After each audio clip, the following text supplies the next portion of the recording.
মূল্যস্ফীতির পারদ নেমেছে, ব্যয়ের চাপ কমবে কবে? উচ্চ মূল্যস্ফীতির চাপে দীর্ঘদিন ধরে নাভিশ্বাস উঠেছে দেশের মধ্যবিত্তের। বাজারে নিত্যপণ্যের দাম এখনো স্বাভাবিক হয়নি। শিক্ষা ও স্বাস্থ্য ব্যয় বেড়েছে, বাড়ি ভাড়া ও যাতায়াত খরচও ঊর্ধ্বমুখী।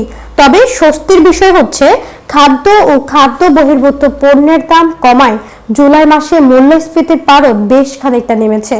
চলতি 2026-27 অর্থ বছরের প্রথম মাসে পয়েন্ট টু পয়েন্ট ভিত্তিতে সার্বিক মূল্যস্ফীতির হার দাঁড়িয়েছে 8.32%, যা 8 মাসের মধ্যে সবচেয়ে কম। বাংলাদেশ পরিসংখ্যান ব্যুরো মঙ্গলবার 11 আগস্ট সন্ধ্যায় মূল্যস্ফীতির হালনাগাদ তথ্য প্রকাশ করেছে। বাংলাদেশ পরিসংখ্যান ব্যুরোর তথ্য বলছে, গত জুনে সাধারণ মূল্যস্ফীতি দাঁড়িয়েছিল 9.16%। মে মাসে এই হার ছিল 9.42%। এক বছর আগে 2025 সালের জুনে সাধারণ মূল্যস্ফীতি ছিল 8.48%। অর্থাৎ মে মাসের তুলনায় জুনে মূল্যস্ফীতির হার সামান্য কমলেও মানুষের দৈনন্দিন জীবনে ব্যয়ের চাপ খুব একটা কমেনি।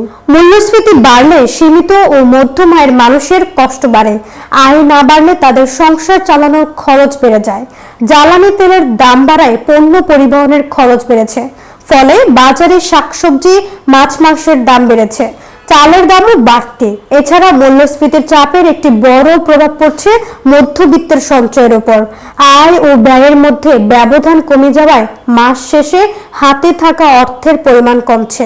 আগে যে পরিবার মাসে 10,000 টাকা সঞ্চয় করতে পারত, একই আয় ও জীবনযাত্রার মধ্যে এখন হয়তো তার অর্ধেকও সঞ্চয় করতে পারছে না। কারো কারো ক্ষেত্রে মাস শেষে কোনো সঞ্চয়ই থাকছে না। সঞ্চয় কমে যাওয়ার ফলে মধ্যবিত্ত পরিবারের ভবিষ্যৎ আর্থিক নিরাপত্তাও দুর্বল হচ্ছে। বিবিএস এর প্রতিবেদনের তথ্য অনুযায়ী জুলাইয়ের 8.32% সাধারণ মূল্যস্ফীতি গত 8 মাসের মধ্যে সর্বনিম্ন। এর আগে 2025 সালের নভেম্বর মাসে মূল্যস্ফীতি 8.49% নেমেছিল।